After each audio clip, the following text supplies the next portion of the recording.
everybody, and welcome to the April 11th, 2014 edition of Double Cross Radio. We are coming to you live from the Jefferson Republic, and we are yours truly, Chuck Horton, and my good friend and co-host, Drew Lamb. Hi, Drew. Hey, how's it going? Things are going really, really good tonight. I need to mention we picked up a new sponsor.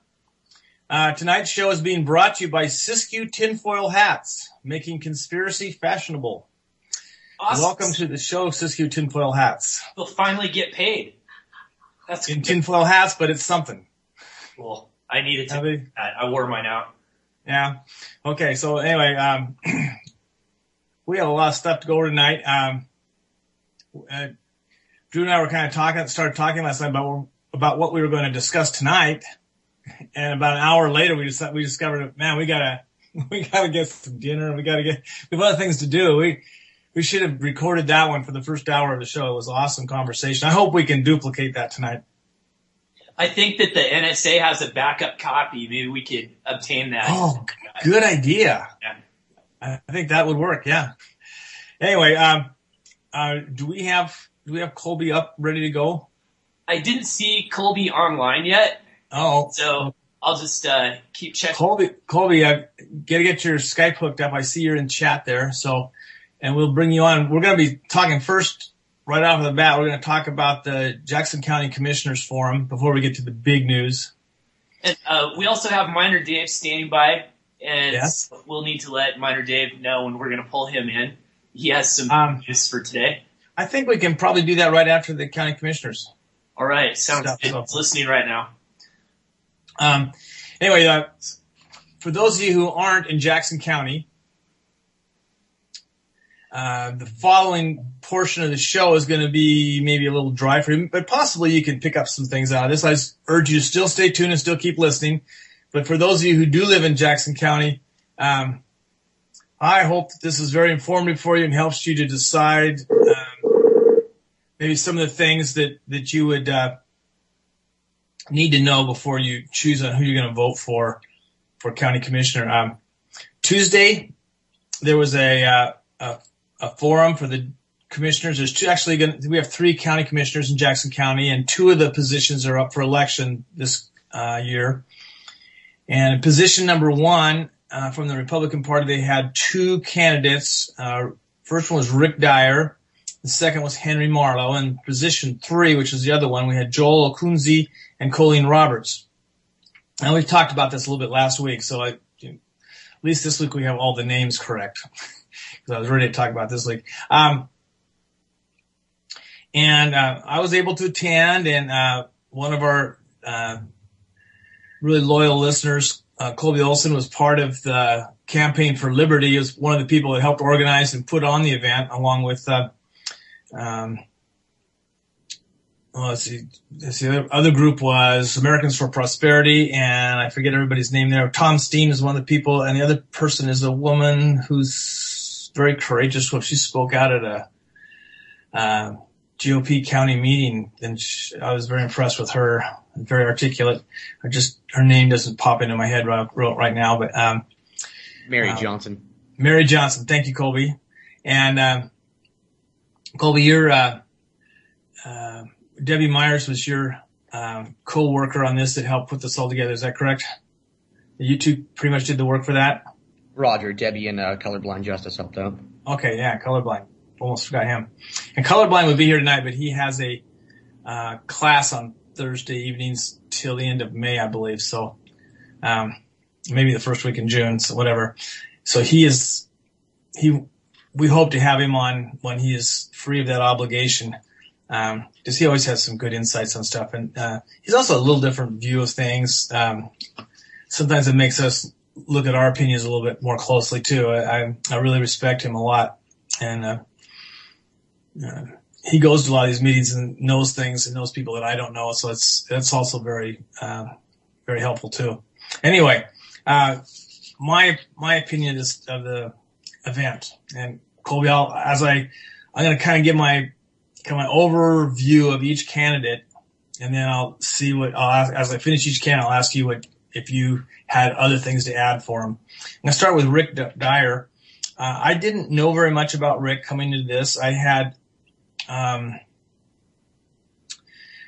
probably the only impression I had from him is that one time when we had gone to some other event, he had showed up to speak briefly about that he was running for county commissioner position 1, and the person next to me kind of wrinkled their nose in disapproval. I said, well, I guess he isn't that popular with this group. And that was, I believe, one of the events that Liberty Gal put on earlier this year. But when he got up and he started to speak, I just tried to put all that in the back of my mind and listen to what he had to say, and he sounded pretty good. And he's very articulate. He's very well educated. He understands the law very well. He has a full-time job. He's a contractor, and in his spare time, he studied for and finished a law degree course, and has passed the California bar. The state of Oregon won't let him take the bar test because they don't recognize the school that he graduated from, that's kind of how government systems work. They're full of people that come from other schools, and they don't want to let that competition in there to have other people, being admitted into the ranks of the legal profession. But anyway, he obviously understands and knows the law very well. He's quoted several times from the Constitution and his things. I think he said a lot of the right things, and he seemed to answer the questions pretty well. I think if I had one criticism, and I actually told him this at the end, it says, if you really believe this, you need to say it, because if you're not going to attract the people that believe in those things as well. Today you were at a meeting where full of people who are liberty-minded. You seem hesitant to really step out there and be quoted saying something that would really stir them up a little bit. I don't know if that's your plan or not, but I still thought that you were probably a much better candidate. Maybe you don't have to. So that was my impression of Rick Dyer. And he's the kind of maybe he's because he's politically a neophyte. He's just afraid of saying the wrong thing. I don't know, but Colby, what were your impressions of Mr. Dyer? I kind of share that. It was more of a lack of emotion and conviction in what he was saying for the most part. I mean, he answered the questions pretty well. His opponent was difficult, but very entertaining, very good guy, very intelligent guy also. But he was just very reserved, I guess would be the word for it. I don't think it was reserved so much as he's very analytical, and it maybe comes across as cool and non-emotional. But I think those things he was talking about were really things that were core issues for him. I think he's trying to maybe argue as a lawyer would in court, or it's just whatever. After the whole thing was over, I ran into somebody that I knew from when I had my store. He had been run our advertising manager or advertising company that had done our taking care of our advertising budget and everything. And he went to college with Rick Dyer at SOU, and he said their whole family are brainiacs. They have one of his brothers works for some big hospital. It's Johns Hopkins Hospital, and he has a sister that's a big time something. I don't know. I can't remember all the different occupations. He has another brother that works for IBM, high up in IBM. And so I'm thinking, whoa, that kind of explains why he seems so analytical and intelligent. That did come across to me in the time that he was speaking. I also thought that he was pretty well informed on county matters, that past and future things that were going on. So anyway, would you agree that he seemed to be pretty well informed, as not on all things? I mean, there were a few things that he just admitted, so I don't know that much about this, so I can't comment. But most of the things he seemed to have a pretty good grasp on what was going on. Yeah, the things he didn't know, he's like, I don't really know much on the subject, so I'm not going to comment, obviously. And I mean, he might investigate it. Who knows? I mean, people ask Corey Falls questions, he investigates things. So that's really. Hopefully we can see that. I don't know, though. Yeah, now, one more thing that kind of popped in my head on him, that I don't remember the exact question it was about, but when I was talking to my friend afterwards, he was saying he had called him to ask him about the some ballot measure that's going to come on. I'm not going to tell you guys which one it is, so I don't want the show to turn into that. But he said he wanted to know what he thought about it. He says, "Well, I'm not sure. Let me read it and think about it for a little bit, and I'll call you back tomorrow or the next day." So that, like, the next day, he gets a call back from him, and he tells him what he thinks about it, why he thinks it's bad. He didn't think it was a good bill, why he thinks it's a bad bill, the problems that he has with it. He says it's well-meaning, but it's poorly written, it's bad law, and it's going to be impossible to enforce. And so he really, he really does just put it out there and tell people what he thinks. And it's, he thought that the intent in the law was good, but it was just so poorly written, it was not going to accomplish anything that they wanted to accomplish. So, no, I thought that was, pretty good analysis. I tend to concur with him, but for different reasons. But, so that was Rick Dyer. The other candidate he's running against is Henry Marlowe. And, Henry Marlowe is, I would characterize him as being a very likable person. He's one of those people that makes you feel comfortable to talk to him or be in his company or, whatever. He doesn't use jargonese words. He doesn't use everything. He tries to analyze everything through the lens of his life experiences, which I think a lot of people have trouble relating to because he didn't have a lot of time to talk about his whole life, although that's about all he did talk about.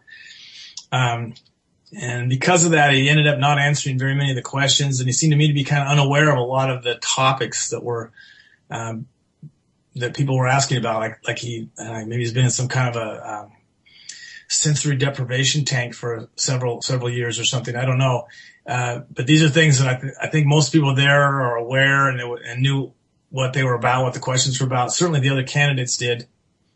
He seemed to me to be unprepared. And if you're going to go before the public for a job that you really want to win and want to do, I think that you'd spend a little time preparing yourself, finding out what the issues are and kind of rehearsing some things, looking up some facts or some data, trying to get some things in there to ask so you could, with a clear conscience say, I want your vote. I'm going to work hard for it. Look how hard I've worked just for this forum that we had tonight. And I didn't see that at all. I thought that, man, he was winging it on every answer. And it was always, and most of the time he drifted away from what the point of the question was. So I wasn't unimpressed with him, but I just didn't think that he was capable of this kind of job. In fact, I would probably be hesitant to vote for him for any elected office in the county, let alone the highest one. Or I guess depending on whether you think the sheriff's is high or not, but either the highest or next to the highest one. I think he didn't win me over at all. And I think a guy that has had as many different jobs as he has had in his life has probably been mediocre at all of them at best. So that was my opinion of him. So what did you think? I really think Henry's got the answers to the questions. I think he just takes the wrong avenue to get there. He's a storyteller. So he makes a very, very long statement, and he didn't have the time frame to do that. If he was worked with about, hey, you just need to get straight to the point, I think he would be able to bring out what he's actually trying to say.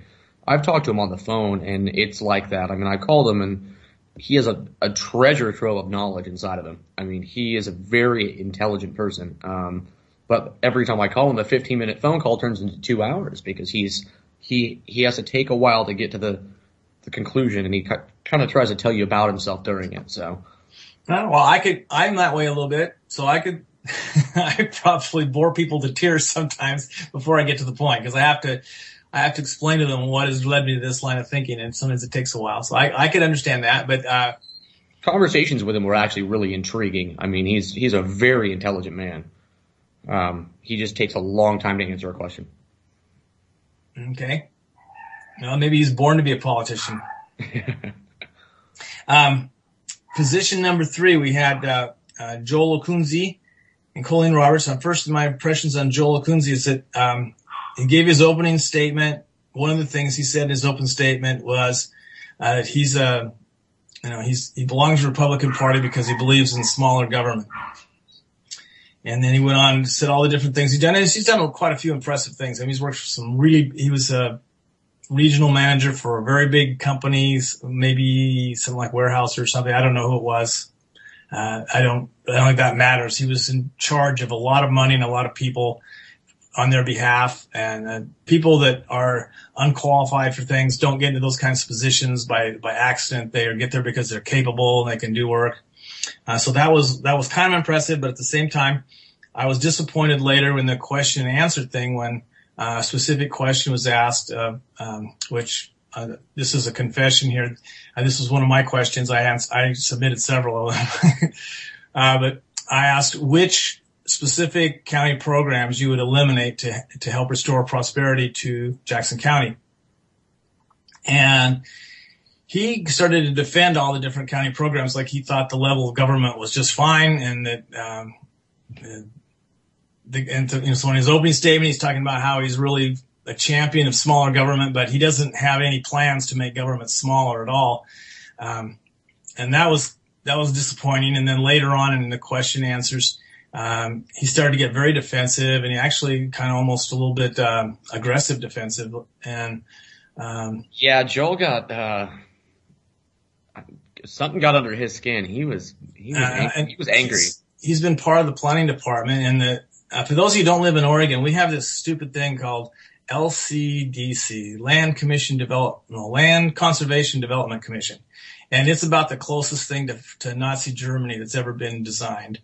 They tell you it's your land, but they tell you what you can and can't do on it. And it's private ownership, government control. That's the definition of fascism. It's right there.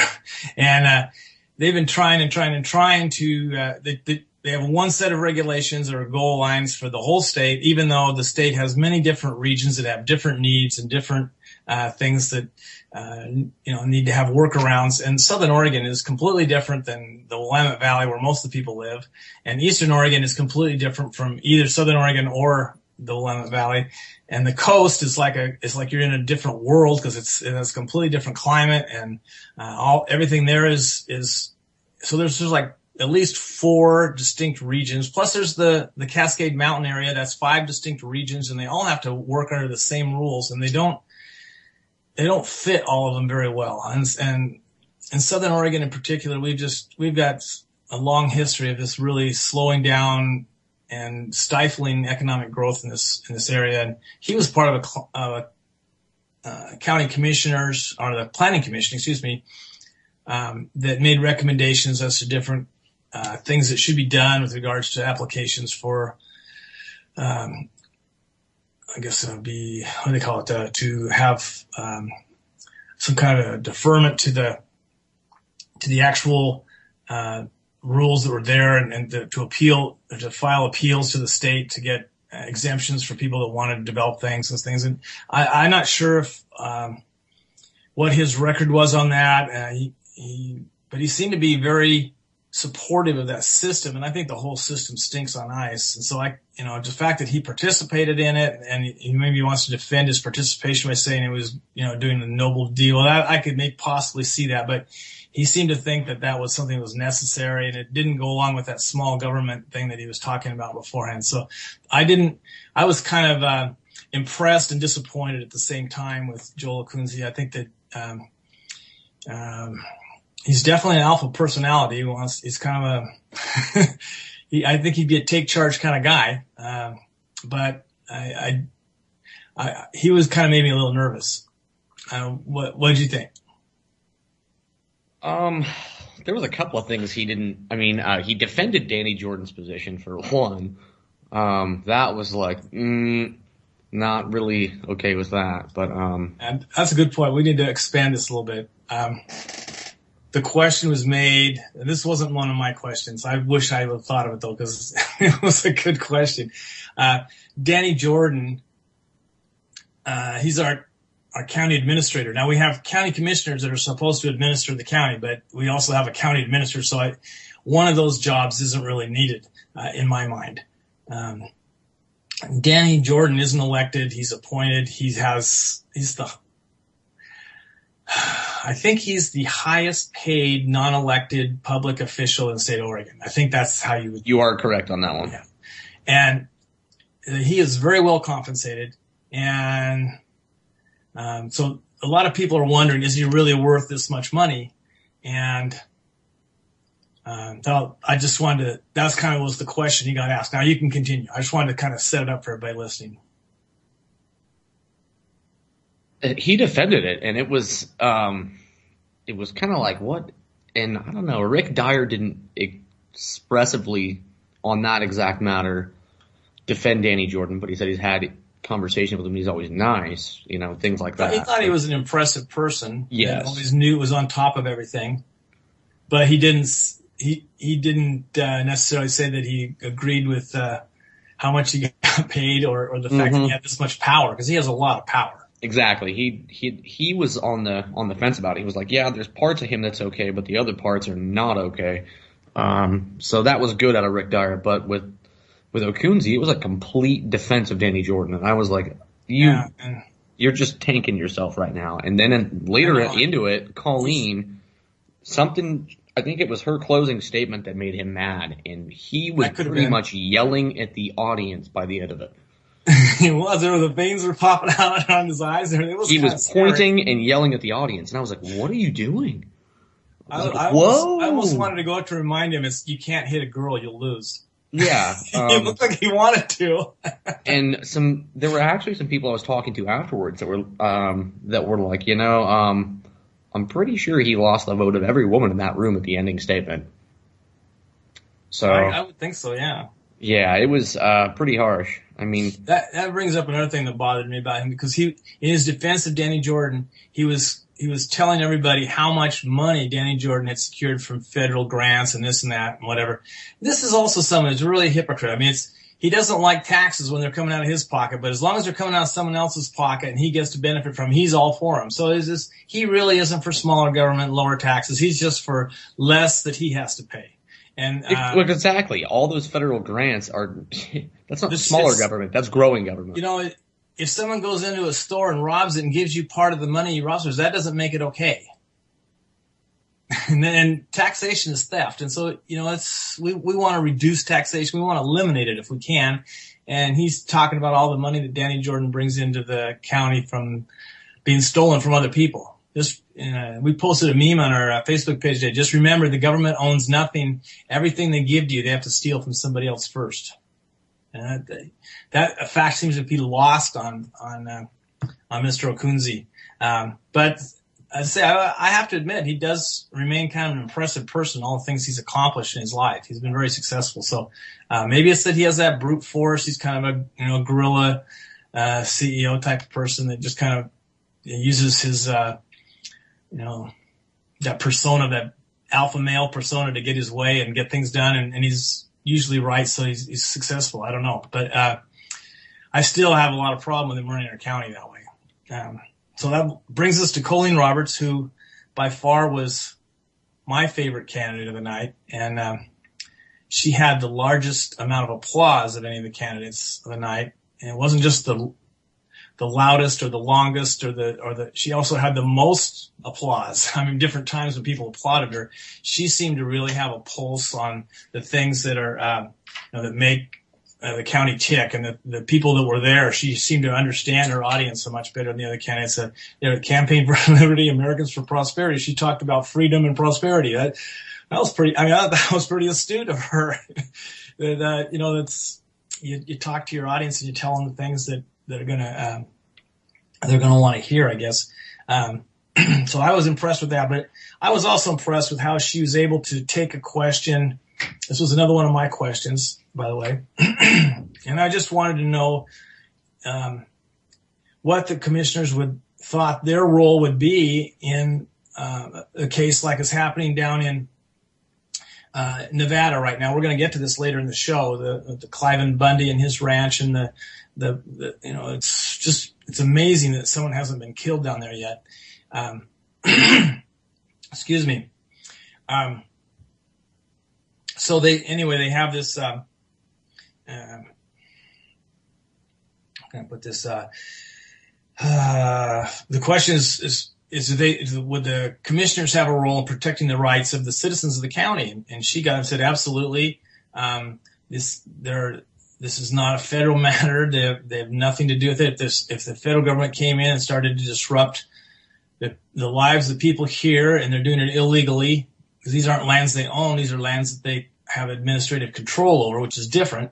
So then we would have to address that, and if they wouldn't control their actions, we'd have to arrest them and detain them, charge them with crimes, because they are committing crimes. And then she cited things like during the sequester, when the government was shut down for a while, that they went around and chained up a bunch of the access roads up, and she lives up in Prospect area. So a lot of the access roads into the woods were closed. Now, granted, this was during the winter time, it's actually, that was the fall, wasn't it? It was during hunting season, man. Yeah, but this was a time when people are out in the woods. There could be a forest fire, and there's not going to be any access to that to put that fire out. It potentially could have been a dangerous situation. And these roads should not have been chained shut. They shouldn't have been blockaded. And that was those were criminal actions. And she pointed that out. So that would not happen if I was county commissioner. I would have that chain cut the next hour. As soon as I could get someone up there with bolt cutters, I would cut it off and open it up. And if they came back and continued to do this, I would cite them. And if they didn't stop, I would have them arrested. I would tell the sheriff to arrest them. And then she related that to Gary Harrington and his struggles with laws, and these are state laws, they weren't federal laws, but how even the county should have protected him against the intrusions the state made. He was collecting rainwater on his own property in a pond. That reminds me, there was only one person up there. He was sent to jail 3 times for this because he refused to submit to their lives, as this is not a legal law. And he was right. And the county should have been standing up for him, because what he was doing was storing water so that there was a fire, they'd have a source of water to put the fire out before it grew into a monster that couldn't be controlled. And that's what people out in the country around here do, because it's very dry during the summer here. It's very, very dry. And if you can store water in a pond, you can take something that's a tinderbox and make it something that, well, if a fire starts, we can get water on it right away. We can stop it before it gets to be a big deal. And there's a lot of people that have these same kind of ponds. He's the only one that got put down on it. He's the only one that they came after, which shows an unequal enforcement of a law, which that in itself should set up red flags. They were just using an interpretation of a law to persecute him for something else that he's doing that they don't like. And she pointed that out. That got the loudest applause and the longest applause of anything that was said in the whole night. And you could tell that this is something that people are pissed off about. They don't like these kinds of intrusions in their life. And she had her finger on the pulse, and she also had her finger on the prosperity pulse. She did an awesome job. She stood up for the things that she said she stands up for, and every question she answered were just basically going back to the things that she said in her opening statement. She was walking the walk and talking the walk at the same time. I thought she was by far the best candidate, because she agreed with things that I agree with more than any of the other candidates, but she also was the most consistent and the most truthful, I think. And I think she'd be a great county commissioner just because she's got a lot of tenacity and courage. So, Colby, do you have something else to add? I gave my endorsement for it. All right, yeah. It was really good. There was a lot of things she knocked out of the park, and actually that reminded me, and honestly, did you write all that down or record it? Because you had that like perfectly exactly what she said. But I just remembered it because yeah. She was just saying, whoa. She was just blowing me away with that. And then that got brought up, and Joel Acunti said he wouldn't support that. And he was the only one at the table that did that. I know, he said the guy knew the law, he broke the law, he deserves to go to jail. What? Yeah, it was extremely like, we are like, what are you doing? I'd have to say this, that the people certainly do have a choice between one point of view and another. They aren't the same people talking the same stuff. They definitely have different opinions on this stuff. I'm biased. I've known Colleen for a long time. I lived in Eagle Point, and that's where I went to high school at. So I've been to her bakery for years. But if she was a person that was not standing up for liberty, whatever, you wouldn't be supporting her though. You would say, well, definitely not. She's a good person, but she's not the right person for this job. But because she also stands up for these things, that's what brings us, to her camp. Yeah, I think she stands up for just about everything this program stands for. So we're really, really excited about her candidacy. I hope that she goes a long way. I know that we don't have a huge audience, but a lot of our audience is in Jackson County. And for those of you out there that don't believe us, you need to get in touch with her and sit down and talk with her. She is the real deal. She's probably the most exciting candidate for county commissioner in my lifetime. I honestly hear a vote for the Republican Jefferson out of that one too. Yeah. So, anyway, that was the forum, and I would say I would endorse Rick Dyer over Henry Marlowe, although it's not so much that I think he's as outstanding as I think Colleen is. I think he'd be very capable of his job, and it's because he was so careful about not alienating anybody in his statements. I'm not sure exactly if he would be the candidate I wanted him to be or not, but I was unimpressed with Henry Marlowe's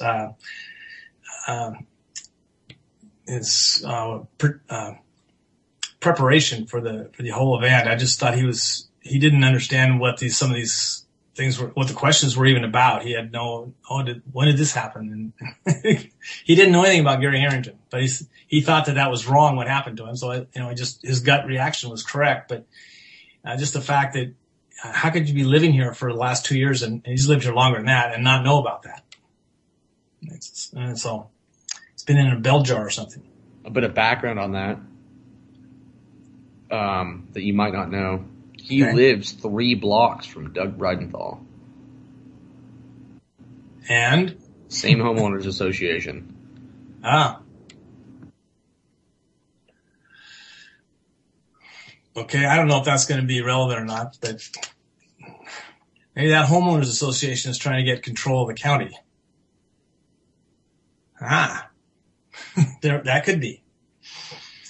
Okay, so anyway, Colby, I just wanted to thank you and everybody else that helped bring that event to life and make it happen, for all the work you guys do. It's really amazing, and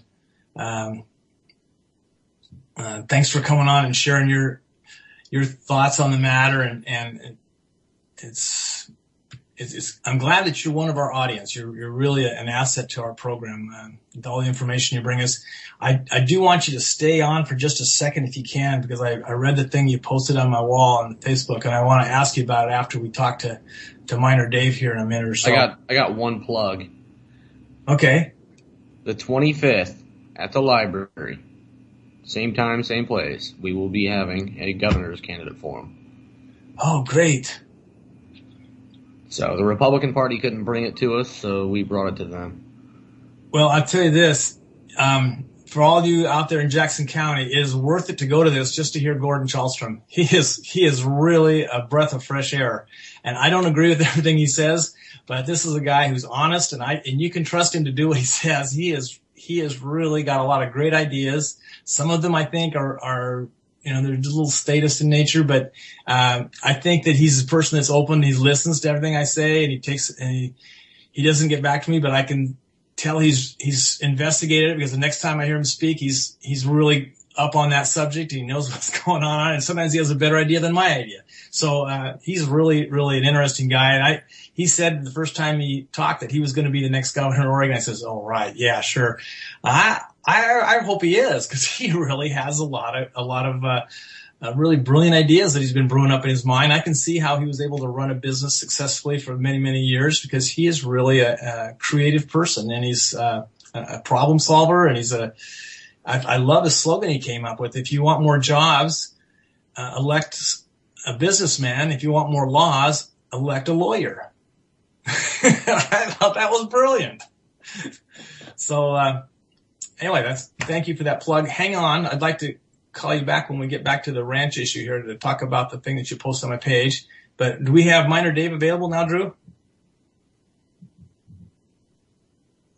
Drew? Uh-oh.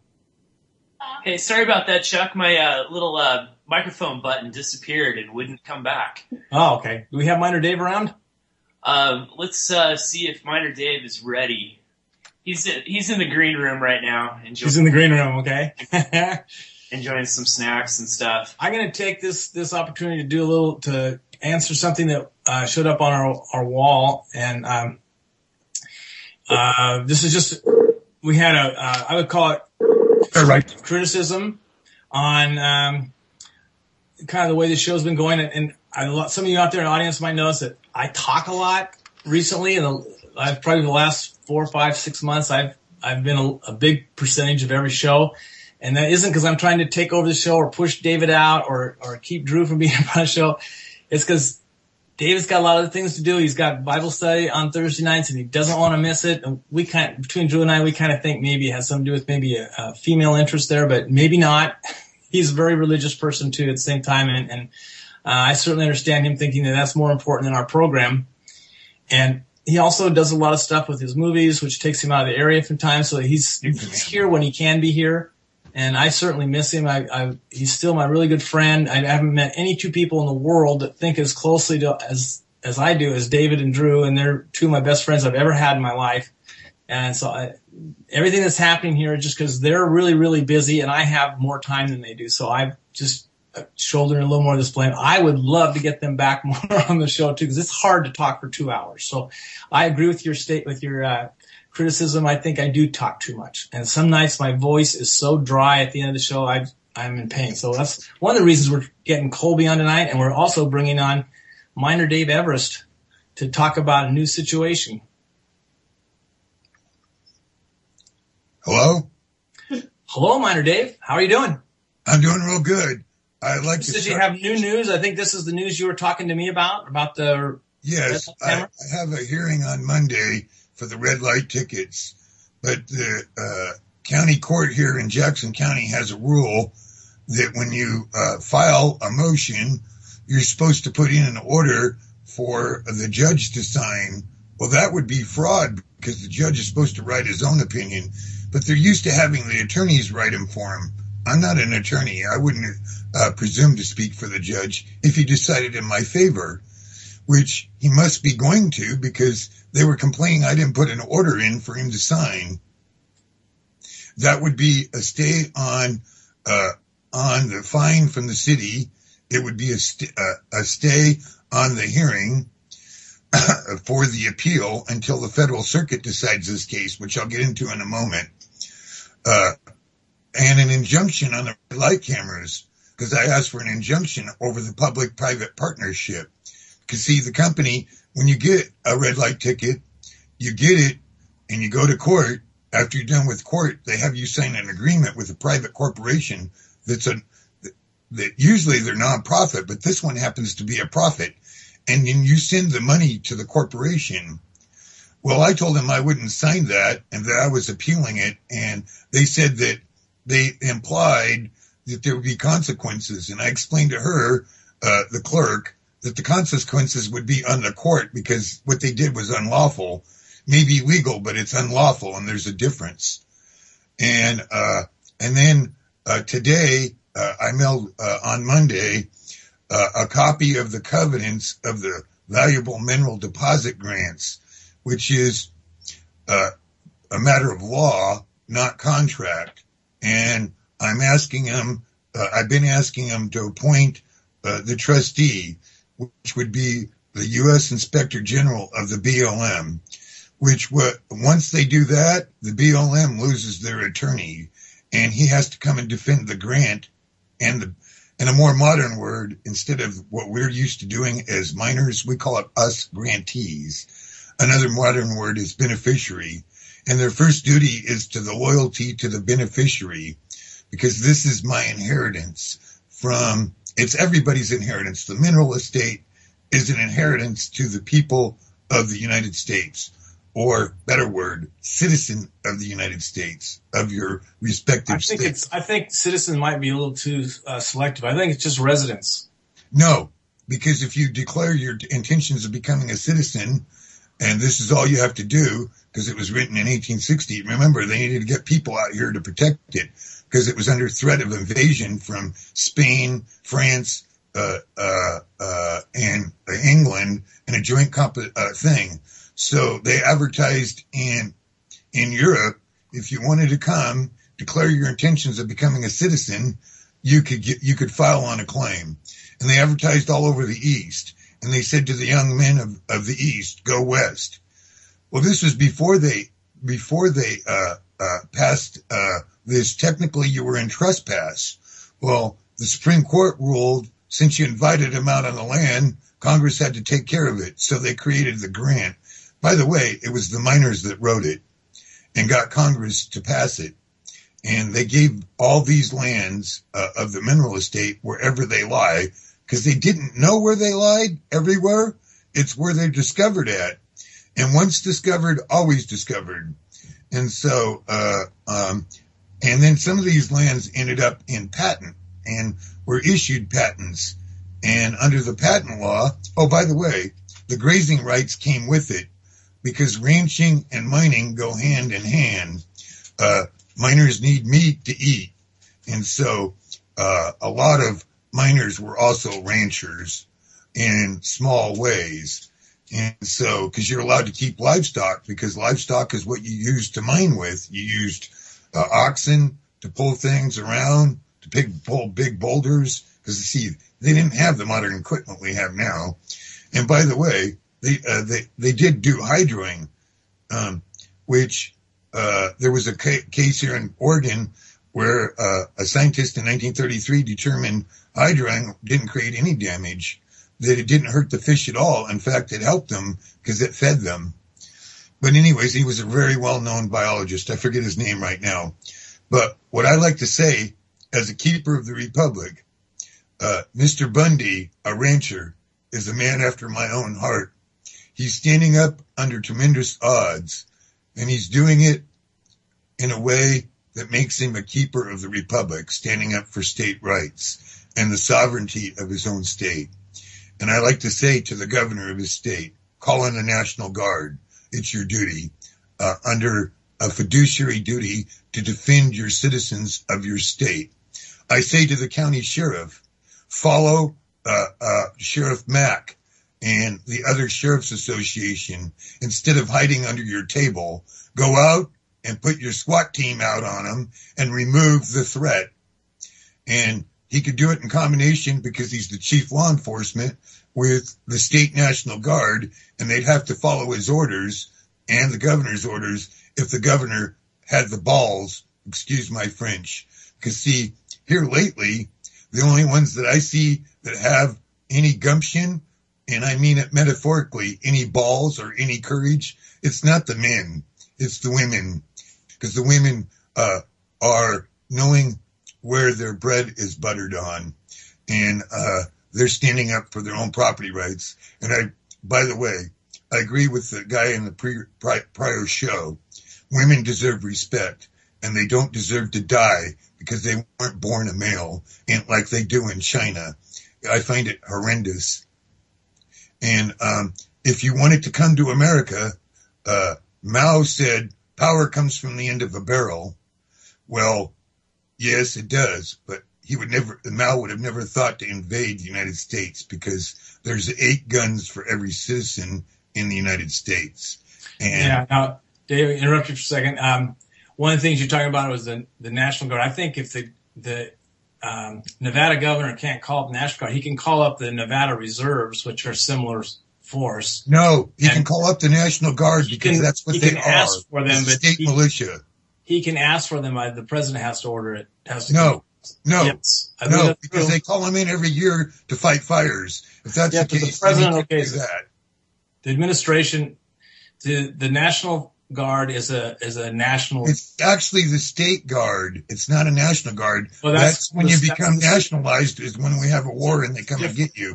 By the way, I've known many friends that have been in the Guard, and if the governor ordered them to go, they would remove the threat. It takes a governor's order. Well, yeah, for the state when it does, yes. Okay, but so what I'm saying is the state guard is the National Guard.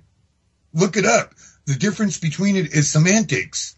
They're state guardsmen, nationalized only in a time of war. My roommate in college joined the Oregon Reserves.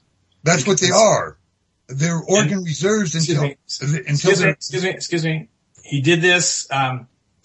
Actually, he joined the National Guard, not the Oregon Reserves, because the Oregon Reserves, the governor could call him up, and the National Guard, only the president could call them up. And he didn't want to be. He didn't want to be out fighting forest fires. That's not correct. That's incorrect. Chuck, the state guard could be called up. Colby, you're a military man. Tell me what it is. Dave is correct. The National Guard and the reserves can be controlled by the governor. Okay. I just posted a link down there, which it's a funny chess move, but guess what? All National Guard units are losing their Apaches to the active army. Okay. Well, and that's the reason, because governors have control over the National Guard. Apaches are heavy gun.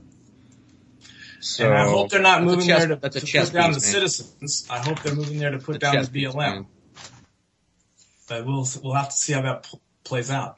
Anyway, Dave, it's really exciting. Let's get back to the camera subject. Yeah.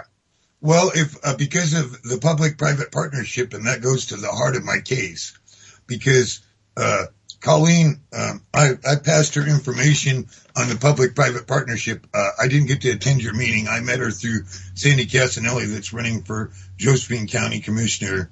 And they're two ladies after my own heart. They remind me of my mother. But they have a public-private partnership. I have two things for a constructive trust. I have one against Southern Oregon Regional Economic, because they're in a partnership with the Forest Service, and the Forest Service is in a partnership with the city, and through a public-private partnership.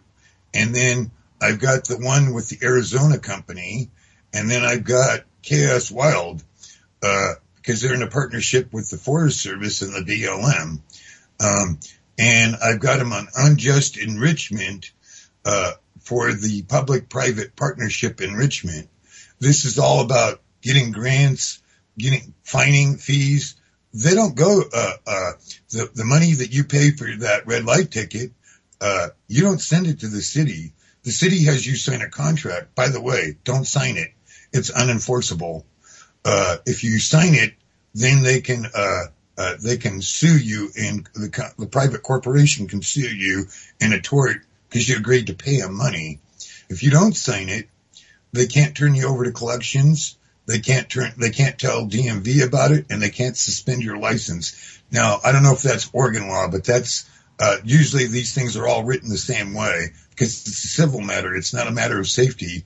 And if you look on my Google page, you'll find an MPD chief of police, I think it's for Massachusetts or whoever, say that it was a scam, and they get 50% of what the city gets for their police department to pay pensions and salaries for their city police. That's why they can afford to pay all these without taxing the people to death. Instead, they fine them to death for usury fees. And I call them usury fees because they're using this, and then half the money goes to the private corporation for their profits. And there's an uproar across the United States. In fact, several states, the courts have struck them down as unconstitutional in a public-private partnership and held them in a constructive trust. If you notice, the counties don't get involved in these because they can't. Only cities can, because the cities they try to use local custom and rules to make them happen. They can't, because they can't. They swore an oath to uphold the state laws and the state constitution and the federal constitution. And if the state legislature allows them to do this, they're in a constructive trust of fraud, as trustees of fraud for unjust enrichment. And recently I was Googling around, and I found a media outlet, and it's called, anyways, it's on my Facebook page. I mean, I don't have Facebook, Google Plus account. But what it is they're trust lawyers, and in 2008, they started describing what a constructive trust was. Well, I found them. They have a YouTube channel, and they took and they looked at two of my tapes, and KS Wild for a constructive trust being partners with the Forest Service and the evidence in my claim. They claim that I have a constructive trust and I met the 9 elements for unjust enrichment. That means when they appoint the trustee to the valuable mineral claim, we'll be able to foreclose on all their assets personally and corporately.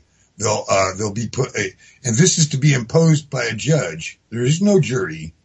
This is one of the circumstances that's a matter of law on property rights. And when they enforce the constructive trust, everybody involved in it, including judges have been held in constructive trust before. Look it up. When they're in breach of their fiduciary duties, and they're removed from the bench, and there could be criminal as well as civil torts brought against them. And under the RICO laws on unjust enrichment, I might be able to foreclose on the Forest Service's budget to return it to the state, and then get a bounty on it,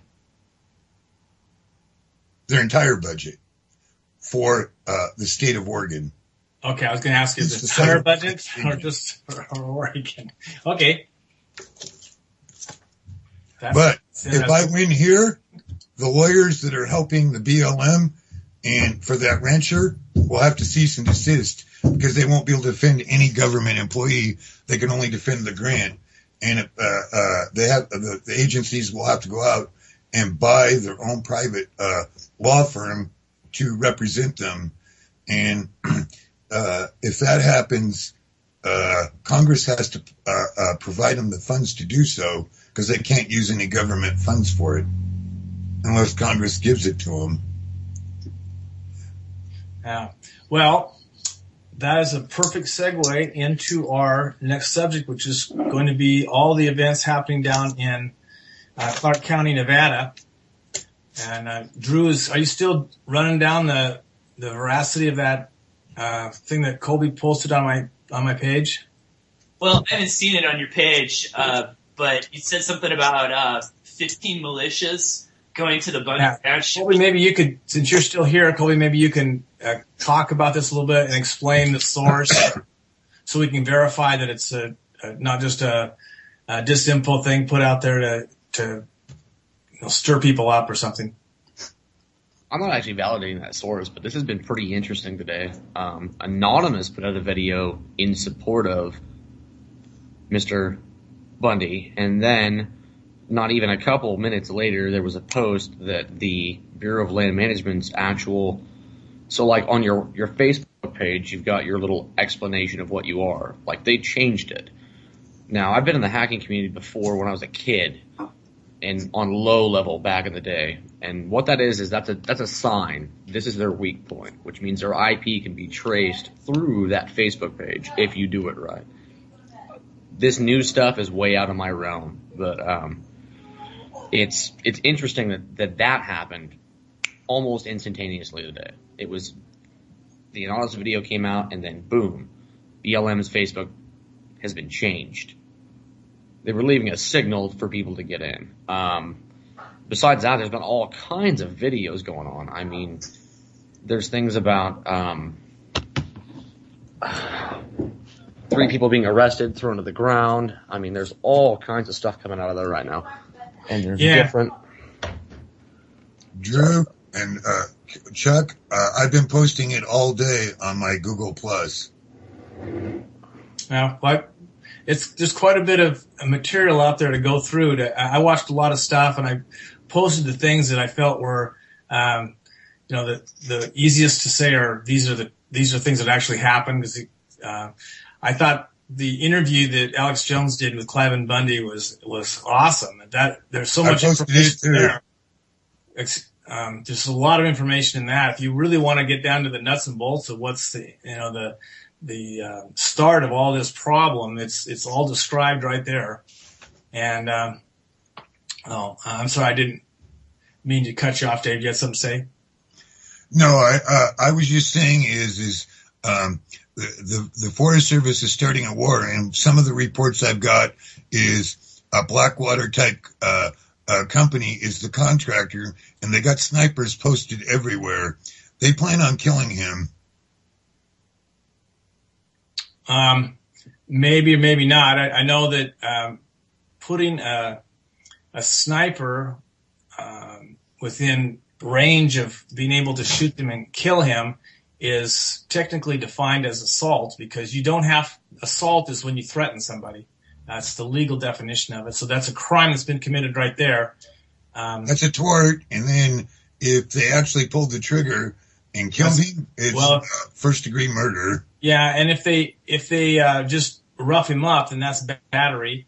If they if they rough him up, it's 70 months in prison. Yeah, it could. They just, as you escalate the violence, the charges escalate, and so they've already committed at least assault, which is punishable by time in jail. And a tort.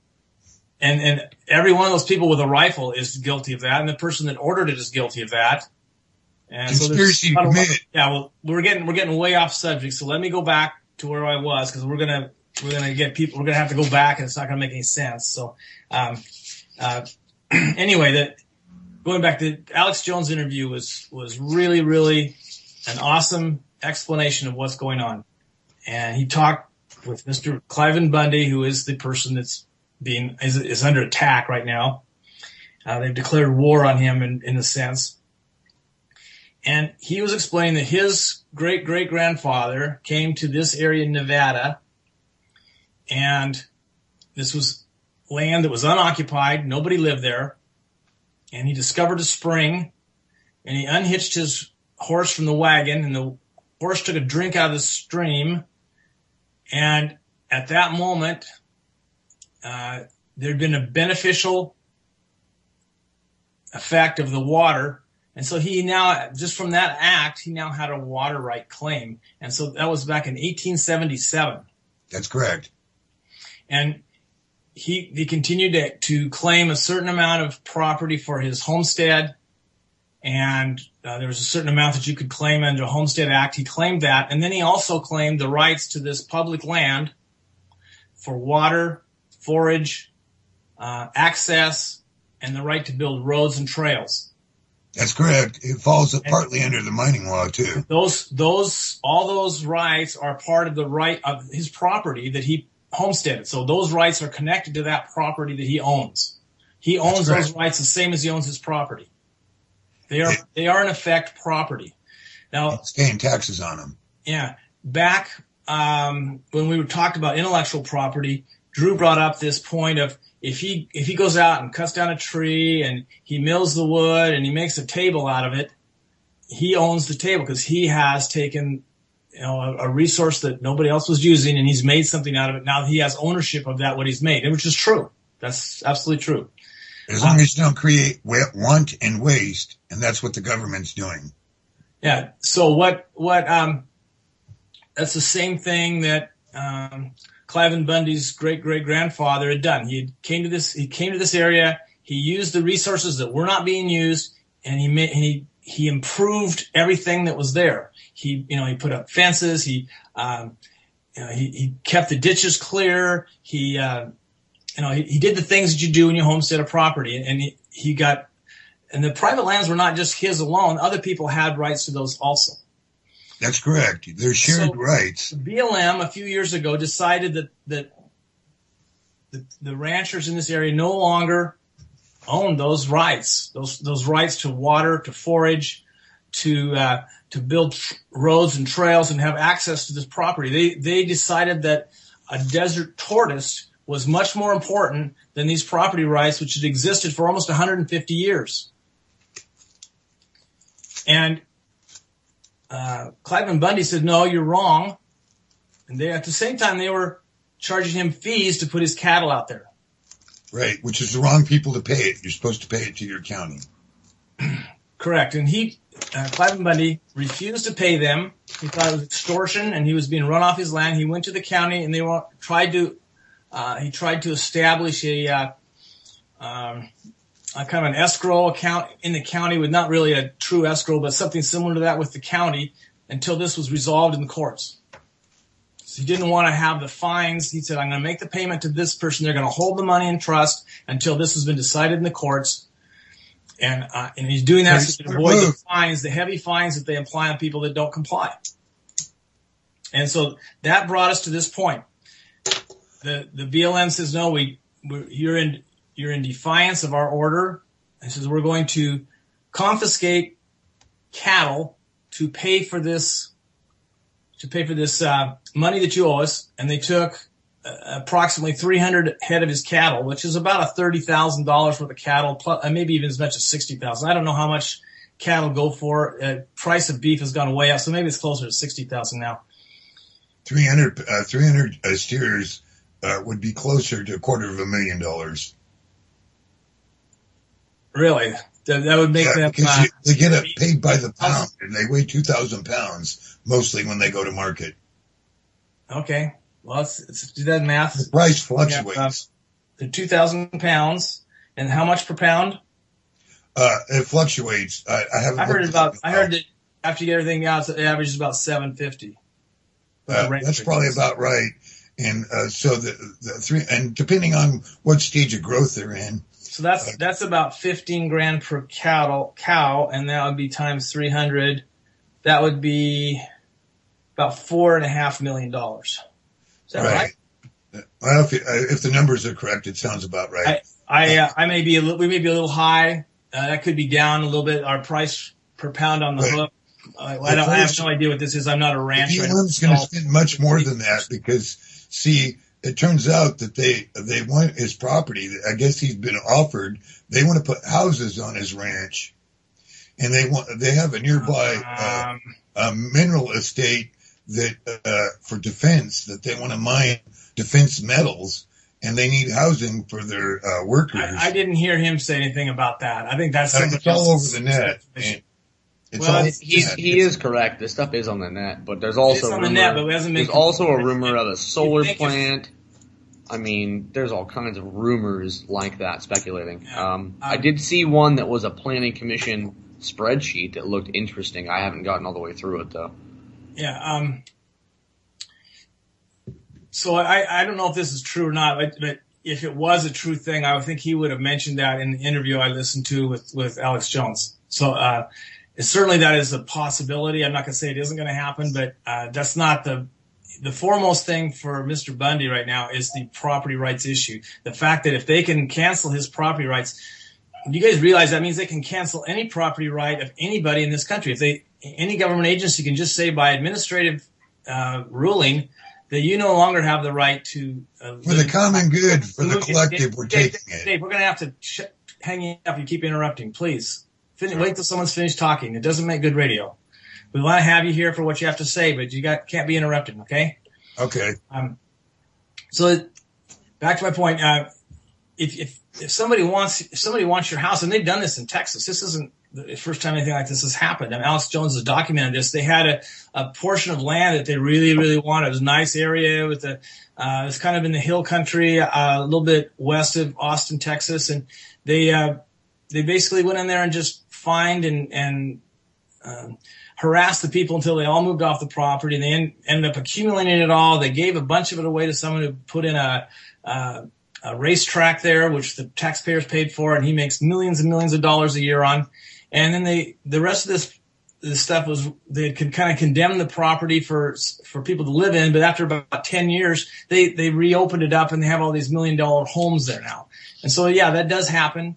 And it could be what they're planning, but I think still the more important thing is the property rights issue, because if the resources that are out here in the West are kind of scarce, especially water, especially in that area of the West, and cattle ranching is marginal at best because the high expense of bringing water and feed to your cows. These forage rights and water rights are really important to the ranchers in that area to keep their way of life going. And I think that's part of a larger conspiracy maybe is to drive people off the land entirely and get them penned up in the cities where they can be controlled more easily. And I think this is part of an Agenda 21 program. But go ahead with what you were going to say now. Well, what I was going to say is they're talking about the collective good. this is not about a turtle, because see, they killed 1,000 of them and then turned the rest loose that they went out and captured for study. So this is not about a turtle. It's about stealing his water rights. And if you look at the Hague case, they won $18 million in a similar situation, but their sheriff in their county got in the way of the BLM, and the BLM backed down. And so that they've been in a fight for 20 years. And the original owner, the sons picked up the fight, Wayne Hage Jr., and he's a very brilliant legal mind, and he won a case in the U.S. Court of Appeals for the Federal Circuit. I advised Mr. Bundy to get hooked up with Mr. Wayne Hage Jr. Wasn't that also in Nevada? That's also in Nevada, but it's in a different county. Hey, I think he probably knows him. Yeah, well, somebody ought to help Mr. Bundy file this case in U.S. Court of Appeals for the Federal Circuit, because it's a trial court as well as an appeal court. I'm using it as an appeal court for my tort, but it's going to turn into a trial. Well, actually, it'll turn into a fraud trial on the Forest Service and the BLM for not having a trustee. And as soon as I get one appointed, which I don't see any way around it, they're required to appoint one, and the judge should do that. Now, I don't know who the judge is yet because they haven't told me, but I know that they had me fill out my appearance notice, and I had by mail 14 days to reply to it by the time I mail it. Well, I responded way sooner than that, and now the government has 14 days to respond to their appearance. And I don't know if they've done it or not, but if they have, they didn't give me a copy of it, and they're required to. So I don't know if they responded to it. And then I'm waiting for the court to appoint a trustee, the inspector general, to come and defend the grant. Because, see, they're lawyers, and they won't be able to defend the BLM. And the U.S. Attorney's Office that normally defends the Forest Service in criminal matters, they have their own civil attorneys, but they won't be able to use any government attorneys. And the people named in this will have to go out and hire their own private attorneys as well, because, see, I'm not only suing the government, I'm suing them individually. So Mr. Eric Holder, I heard he was thinking of leaving office early. Well, that won't get you out of your constructive trust, Mr. Holder. It'll be imposed on you, and all your assets for punitive damages will be seized from you, and they'll be auctioned off to pay me the debt you'll owe for your fraud. That goes with the U.S. attorney, not just one, but eventually it'll go to the judge down here and the magistrate that I've personally named right now. The same thing will happen to them, and then a prior case up in Portland, it'll happen to them. And then the appeals that the U.S. Ninth Circuit decided on, they didn't really answer my questions. They just affirmed the convictions. They'll have to answer to it. So basically, I'll have five appellate judges in a constructive trust, 2 federal judges and a magistrate, and the court has agreed to hear my tort. Well, Good luck on that. I want to get back, and I want to stay focused on the Bundy situation if we could, though. Okay. Okay, that's fine. I support Mr. Bundy in any way. And this is all. Kobe posted a great link in there about one of the things. Now, this is from Natural News, which is a site that I trust because Mike Adams is really a good person. He's I'm sure he makes a mistake once in a while, but it's never on purpose. He doesn't try and, he used to have a little more sensationalism in his site, but I think it's calmed down. He just wants to he doesn't want to, overstate things. And I think it's a really good site now. But anyway, he states that, Bureau of Land Management says its 200-man armed siege of the Clive Bundy Ranch in Nevada is all about protecting an endangered tortoise. But Natural News investigation has found that the BLM is actually in the business of raking in millions of dollars by leasing Nevada lands to energy companies that engage in fracking operations. That's correct. Yeah, so that's that would be certainly, that's motive. Money is always a motive for a lot of crimes that get committed, theft and things like that. So that's one of the things that's one of the reasons why you don't want to have an all-powerful government, is because the people that want to use that government will find ways to use that power and that authority to steal from other people. And when they have, this isn't something that's new in America. There's a lot of land in this country that was stolen from Indians. It's kind of been the way that especially in the second half of the 19th century, the Western Indians were just decimated by basically thieving government operatives that would call on the cavalry to kind of be their hitmen, to take over anything they wanted. They wanted the best grazing lands, the best pastures, the best water rights and everything else, and push the Indians onto these crappy reservations where they could barely survive. So that's not a very good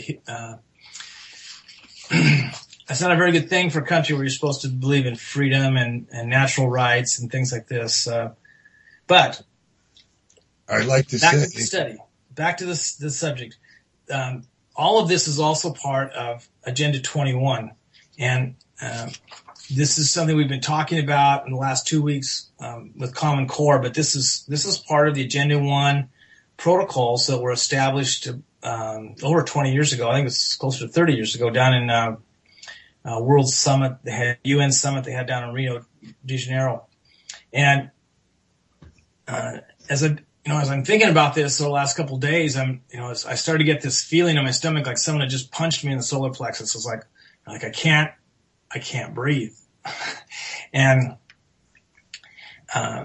anyway, it was I realized that this is part of Agenda 21, and they're going into action now. They're not just talking about it; they're acting on the things that they said they were going to act on, and they're in the process of moving people off the land and into the cities and taking over control of the land for basically the corporations. And the corporations are going to own the government. And that's how it's going to work. This is the same public-private partnerships that Miner Dave was talking about earlier. It's the same thing. This is how they work. And I started to do more research on this today, and I came across an organization called ICLEI. It stands for International Council for Local Environmental Initiatives. And ICLEI is they claim to be in over 450 U.S. cities, although I think that number has gone down a little bit since that claim was put out. I think they reached a high of around 600, but now I think they're less than 400 because a lot of cities have found out what they're all about and don't want to have anything to do with it. But I called both Medford and Ashland to see if they were members of ICLEI. Ashland proudly said that they were members of ICLEI. And I identified myself as being a host of Double Crossed Radio, and we were going to be talking about it on the show tonight. And I think they assumed that we were for ICLEI. We had positive things to say about them. City of Ashland, ICLEI is a fascist organization. You should get rid of that association as soon as you can. They are going to screw all the people of Ashland more than you can believe if you follow their guidelines. They're not about anything but putting people into little tiny housing units of 200 to 300 square feet and making everybody ride bicycles everywhere. And you guys might think that's heaven, but some people like their cars and like to live in a couple thousand square foot house too. So that just watch out. So when I called Medford, nobody seemed to know what ICLEI stood for. So they said they'd call me back. They wanted to ask some questions of people that might know. And they were calling back and said they're pretty sure they don't belong to ICLEI because no one could find any connection or any association that they had officially with that group. But the lady did tell me, I think that they also thought that I was in favor of this program. They told me that they'd had several sustainable projects that they had initiated and were in progress at the present time. And so I just can't believe how these people, especially I guess if you work for government, it's easier for you to drink the Kool-Aid and believe that stuff. I don't know, but they were like falling all over themselves and saying, well, we still support what they stand for. Is kind of what they were trying to say without saying it. I have an answer for you. Okay. The Medford officially doesn't belong to it on paper. They belong to it through being a partner through SoReady, through the Forest Service, as agents for each other. The city of Ashland is in it. So is the city of Grants Pass. There's all 13 counties, all 13 cities in Jackson County belong to it except the city of Medford. But the city of Medford belongs to it indirectly through other agencies, interlocutory agreements. Officially, SoReady is supposed to be opposed to ICLEI, but they're not. It's a fake opposing because it's the Chamber of Commerce that supports SoReady, and they're businessmen, so they got to pretend that they're not in partnership. They are, because they've got cross agents. They've made everybody agents of each other, which, you know, Chuck, if you made me hypothetically say a project and you made me your agent to handle that project, I can't transfer somebody else to do it without your permission because I have fiduciary duty to you. I'm just using that as an example. Mm-hmm. Well, the cities and the cities have a fiduciary duty to be the trustee of the government for their citizens. And they're abrogating it through nonprofits and profit corporations. I could chime in on that one. We've got one in Medford that's doing it really well. It's I can't remember his name. He's got 1,000 friends. It's an organization locally. There's several. Some guy in the last part of his and 1,000 friends. Yeah, that's another one. They're deeply tied with a lot of this stuff, and he goes to all the planning commission meetings for Medford, and he speaks on things, and he's very well educated, but he's very leftist, communist, Agenda 21 based. I think he's actually a sitting member on the board, but don't quote me on that. So. Well, if he's sitting on the board of the city or the county or whoever, and he's sitting on the board of that corporation, he's in a constructive trust of fraud because you can't have dual agencies like that. When you go into government as an elected official or you're appointed to a citizens board, you're part of the government, and you've got to watch your ethical behavior. That would be not only unethical, it'd be immoral, and it would be a breach of your duty not to. I got Commissioner Ellis in Josephine County when I found out he was on the board because he admitted it at a commissioner's meeting. By the end of the day, I called him and said, well, now you're going to recuse yourself for the vote to give SoReady money, Southern Oregon Regional Economic Incorporated. And he said, oh, yes. You know what he did? At 4:20 in the afternoon on 4/20 on 2011, he resigned from that board. And before I could get back to the next commissioner meeting, he announced his retirement, not immediately, but for August 31st of that year. And this was back in April 20th at 4:20 in the afternoon. And that's significance to me. I don't know. But anyways, he announced his retirement because he had to put in that time to collect his PERS. And then he left office, and it was the second meeting I was at, and the third question I asked him at that meeting, and he waited until the citizens could no longer speak. The whole crowd that was in there was about 50 or 60 people in there, about fell over when they found out he was on the board of SoReady, and he was voting to give them money. Even though he was a non-paid board member, that's a political, by the way, they're listed as an educational thing. They're not supposed to be political under the nonprofit things. If they want to be political, they're supposed to set up a PAC and go be political, and then their donators have to pay taxes on what they donate to it. What they do is instead they set up a nonprofit. They play it fast and loose, say they're educational or charity, and then they go get political.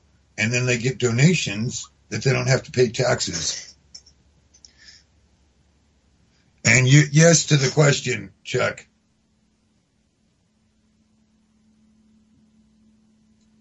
Okay. So as I'm coming to this realization about ICLEI and Agenda 21 and how extensively they've infiltrated our system, and Dave, thank you for the information about every city in this county except Medford is a member. I recalled Gary Harrington, which we talked about earlier on this show, and how he was in prison for collecting rainwater on his own property. And I realized that this also was something that was brought about by Agenda 21. He must have been a voice that was too loud about silencing Agenda 21. He may have been outspoken. He may have been something that they picked up, that this was a person that we had to silence somehow. We had to discredit him. We had to make him a felon or something. We had to put him in jail to quiet him down. And I think that's a continuing effort. I don't think they've stopped harassing him. So if you have a chance to give some support to Mr. Harrington, I think that's probably one of the things you can do to help defeat Agenda 21. And also, we have our new swimming pool that we're having here in town and the new jail. These are public works projects, and they might be just somebody's, had a wild hair up their rear end and decided that we need to do these things. But these are the types of things that, that get done despite the fact that nobody in the city really wanted it. They got put on our water bill because nobody would ever approve it in a vote. And these people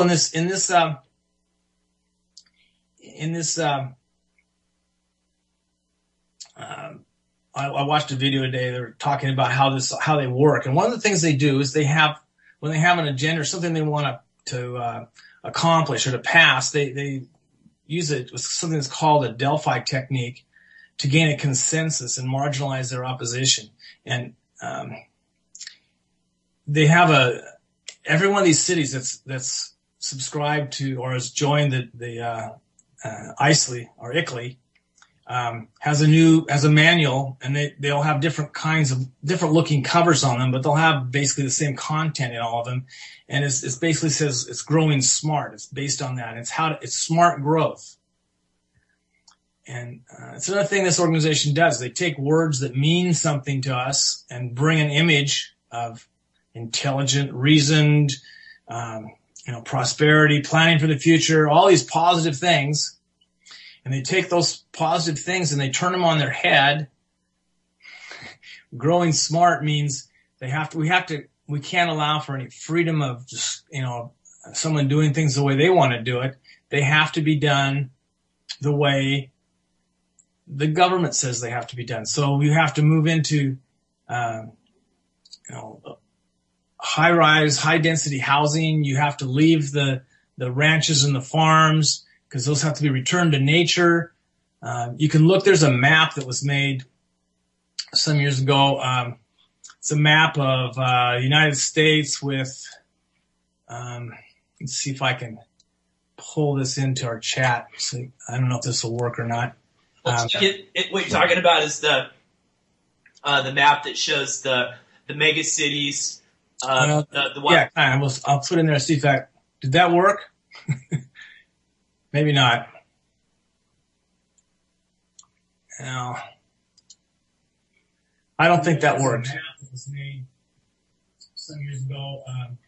It's a map of that was me talking over myself. It's too big a picture. I couldn't drag it in there, I think. Sorry about that, everybody. But yeah, go ahead, Drew. Describe it.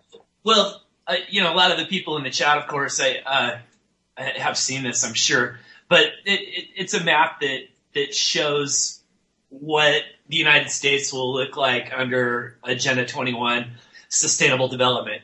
And it shows the populated areas, the mega cities where people will live, where we live in Southern Oregon, Northern California. That's an area where there won't be human populations. And then there's the wildlife corridors, areas where there's absolutely no development whatsoever, and areas that are just for the wildlife. And the whole plan is about rewilding the West. And these psychopaths that think they're in charge are basically trying to create the world so that they could have all the natural resources. They can enjoy the great outdoors. You won't be able to go to Crater Lake, but maybe they can, or they'll be fracking it or something insane like that. But they'll consolidate all the populations to the mega cities, make you share a condo with another family. You won't own a car. You'll almost never eat meat. Well, unless it's Soylent Green or something like that, or maybe some celebrity salami, something along those lines. But it's really creepy seeing this implemented, where we are, in day-to-day life. About 5 or 6 years ago, my mother and father-in-law had some projects going on up at their ranch, and they were trying. They have several acres of land, and they lease out one of the pastures to a cattle rancher. And there's a swampy area of the property that just, it causes a lot of problems with dealing with the livestock because it makes it hard to get trucks and trailers in there. And so they wanted to fill in this low level area and make it more usable out in the field. And at the time, the county had asked permission to dump soil out there in the field that they had cleaned out of irrigation ditches. And so they had agreed, and so the county would go around, the Jackson County, Oregon, they'd go around and they'd scoop out all the muck and sediment and whatnot from the irrigation ditches, and they'd dump it out there in this low-level area of the field. And sometimes, just in random areas out in the field, it didn't really matter. And then the family decided to start filling that low level area in even more with fill, and so they actually got a permit from the county to fill it in. And then there was the TAP project that was coming online, which was to extend the Medford Water Commission's water line from Medford up to Talent and up to Ashland when they decided to do that. And so that line was being run up Highway 99. And so there was a lot of trenching going on at the time.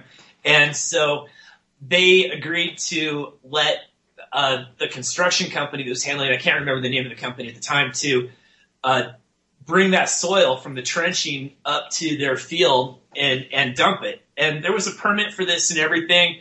And a lot of money was saved on the TAP project because they didn't have to transport all of this dirt a very long distance. It was very close. And there was just a parade of trucks coming and going day after day after day, filling this in.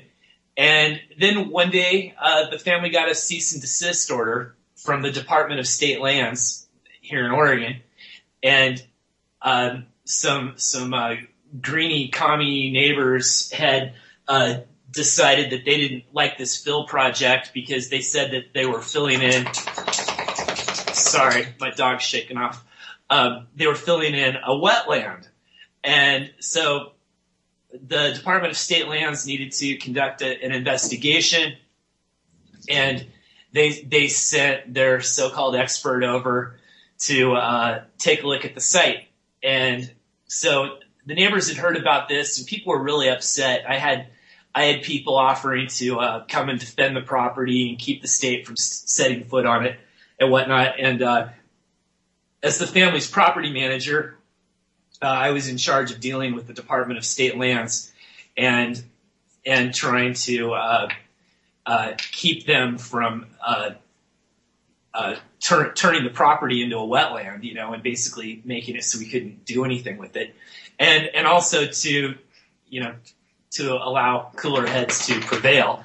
And so I thanked the neighbors and told them, we didn't need any rifles at this time, that we were just going to be talking. And so I met this agent of the state out there to walk through the field, and and I had researched all the laws, studied how they identified wetlands. And what I found, what was very interesting, was that each county in Oregon is responsible for having an inventory of their wetlands. And so that's their responsibility to identify these things, have an inventory of them. And that way, when somebody goes to apply for a permit to do something on their own property, if there's a wetland there, then the county can say, well, you can't do this, or you can do this if you mitigate, which is basically you create a bigger wetland somewhere else, either on your property or somebody else's property, and then you can move forward with your project. Real estate developers do this sort of thing all of the time, but the county failed to do that, and therefore, and the county issued a permit. Yes, of course, they issued the permit, and not knowing that there was a wetland there, or what the state would describe as a wetland. So I'm walking through the field with this agent, and I know that the big deal is about disturbing the native soil. If you've got a wetland, you're not supposed to disturb the native soil. And we're talking about a piece of property that is on a very steep grade. It's on a hill.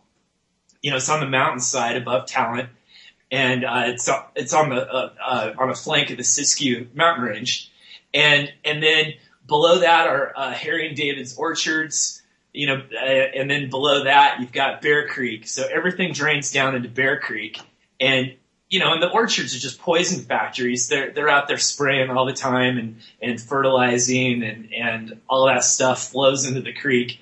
And I mean, if that soil is up above that on the hillside is disturbed in some way, it is not going to prevent the water from going down. The water is going to flow down to the creek no matter what. That's where the water is going to go.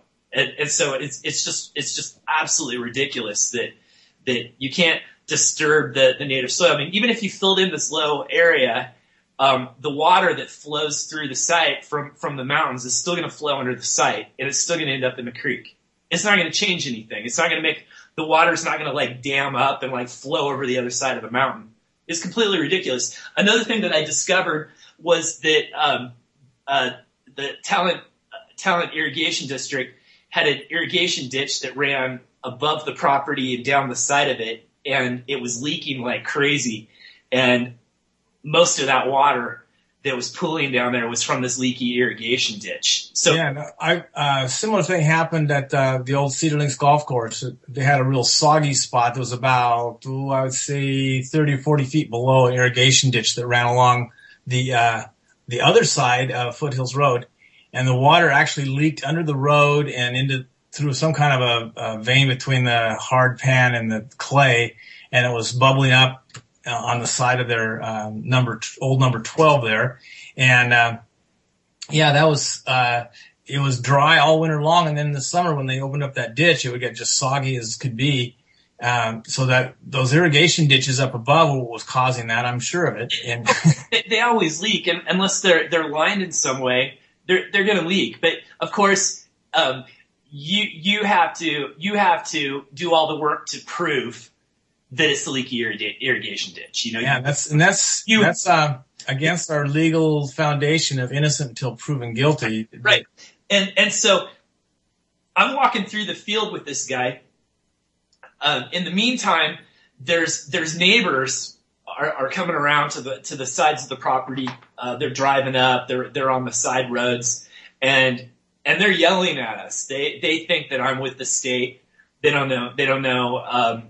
They don't know that I'm the son-in-law property manager, and so I have people yelling at me, threatening me, heckling me, and all this stuff, giving me a hard time, and I had to break away to go talk to them and to tell them what was going on and who I was and everything. And so then, because people were really getting pissed off, and so people piped down, and then I went back to talking with this guy, and we're talking about an area that was about, that part of the property is about 4 acres, something like that. And he was going to declare about half of it a wetland. and he was saying things like, well, this is a wetland species tree right here, and these are wetland plants that are growing there. And there were the wetland plants growing like way out of the area that where you could see where water was pulling up and reeds and cattails were growing and stuff. And I said to him, I said, you can't extend the boundary of this wetland all the way out to where these so-called wetland plants are, because what you're talking about is trying to identify the boundary of the wetland based upon where the native soils are, where the wetland plants are growing. And I showed him how the soil that the plants were growing out of was non-native soil. I said the county planted these here. They came and dumped this. You could tell that's non-native soil. Look at it. It was all loose and piled up in rows and stuff. I said the county put this here. This wasn't here before, and these plants grew.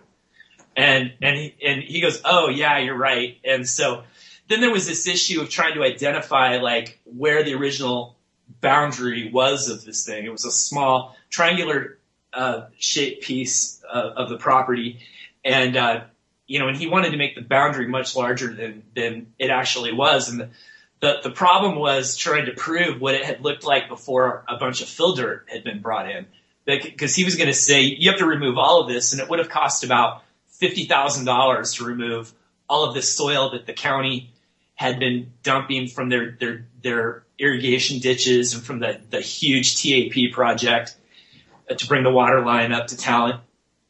And I mean, it was insane. And of course the county wouldn't have stepped up, even though they issued the permit, even though they put most of the soil there. They wouldn't have, and the Medford Water Commission as well. None of those guys would have stepped up to remove that dirt. There's no way they wouldn't have to. No, their response would have been, "Oh, I'm sorry, we just can't help you on this. The state, what they says goes. We can't do anything about it." That's what they would have said. And before this happened, this whole area was overgrown with blackberry bushes. And for our listeners, and this area doesn't have any native blackberry bushes at all. The Himalayan blackberries that grow all over the place actually started out as garden plants, and they were thornless blackberries that people planted around the time of the Great Depression, and they put them in their gardens and harvest the berries, and they reverted to their thorn state and have taken over the valley to grow all over the place, and they're considered a weed now. So these blackberries have been cleared out, and so I needed to try to prove to this guy where the original boundaries, the wet area, was at, because he just wouldn't buy anything that I said. And so also the family had hired a local biologist to work with me and to help negotiate with the state. So I had this idea to go through the family's albums. They always take pictures of the cows and the dogs running around, and to show pictures of what the site looked like before all the fill dirt had been brought in.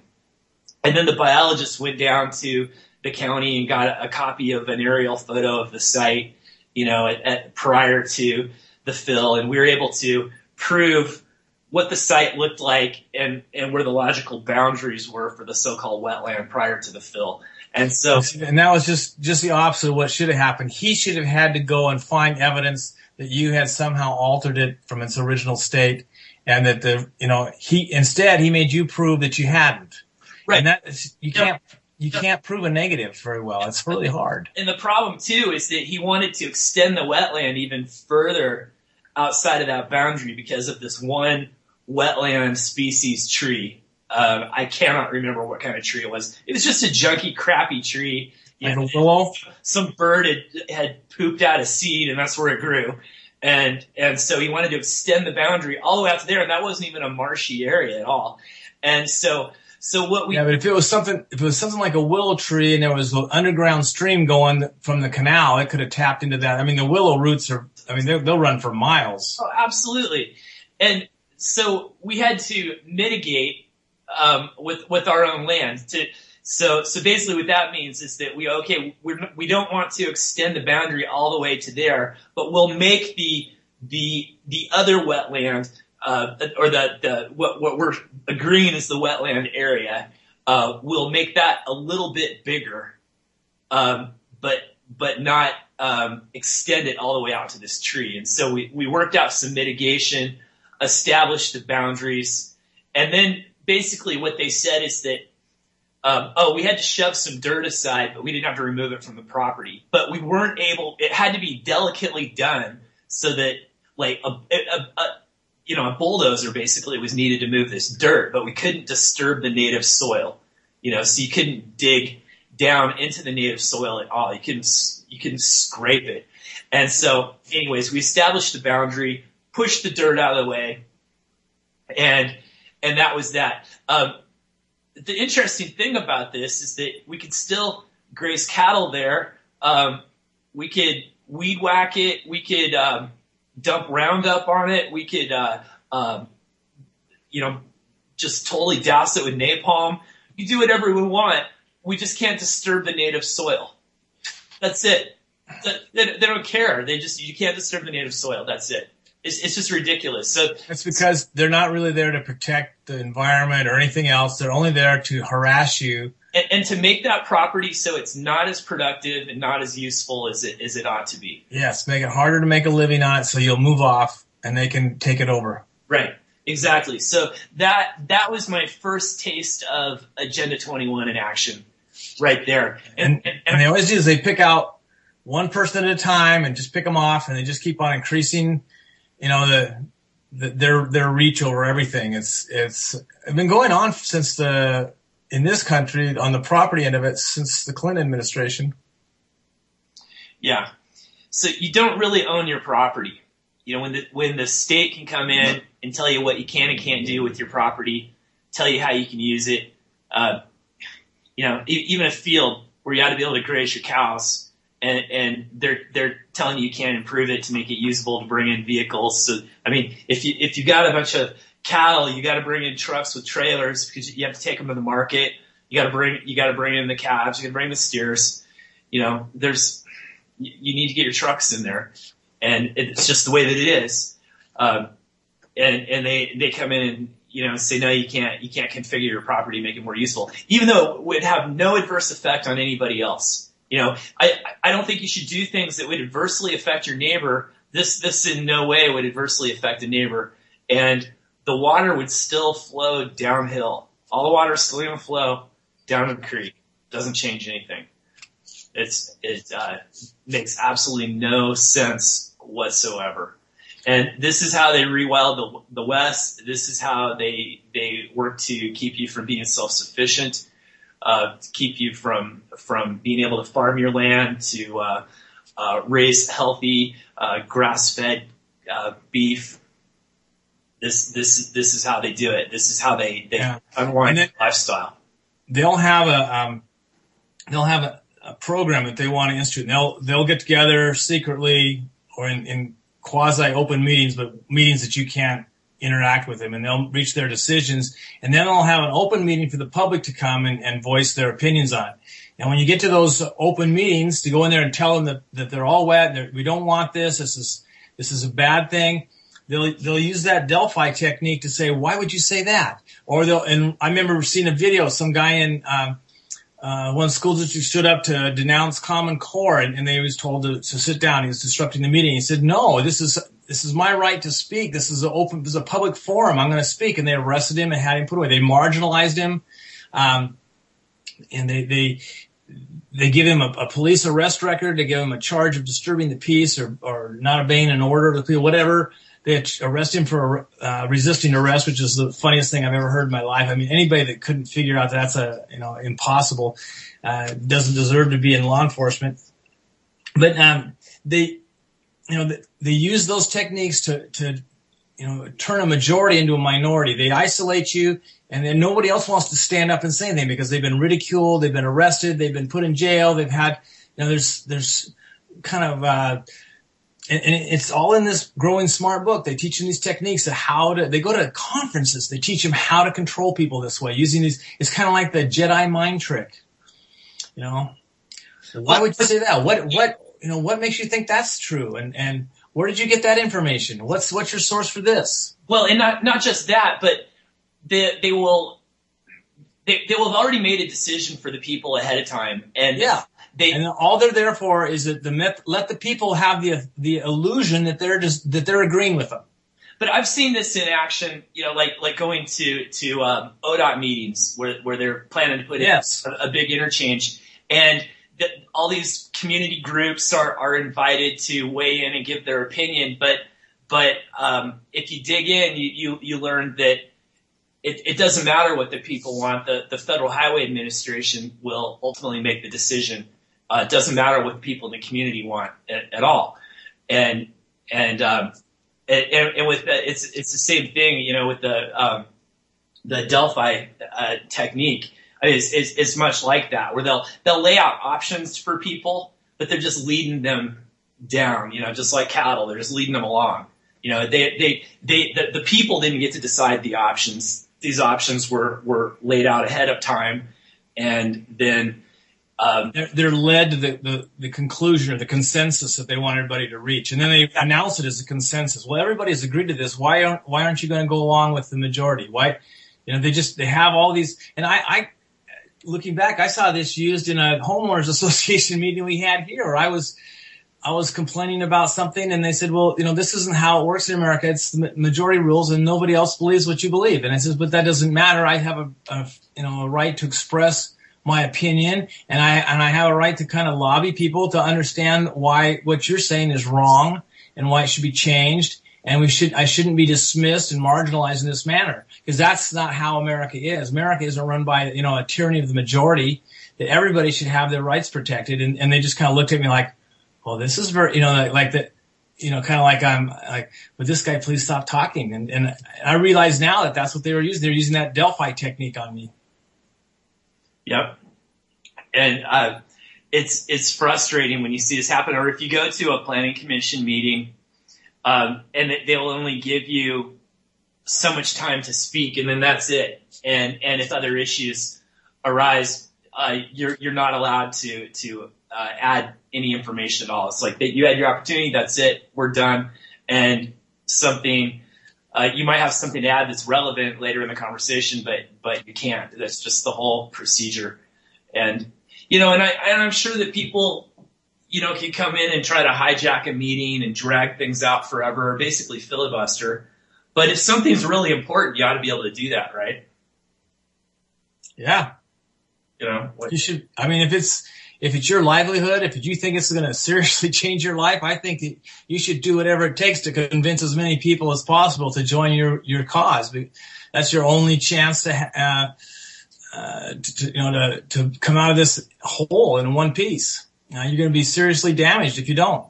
So, I know, Colby, I wanted to ask you one more thing, and I forgot what it was. It related to Cliven Bundy, and you had posted some things earlier today about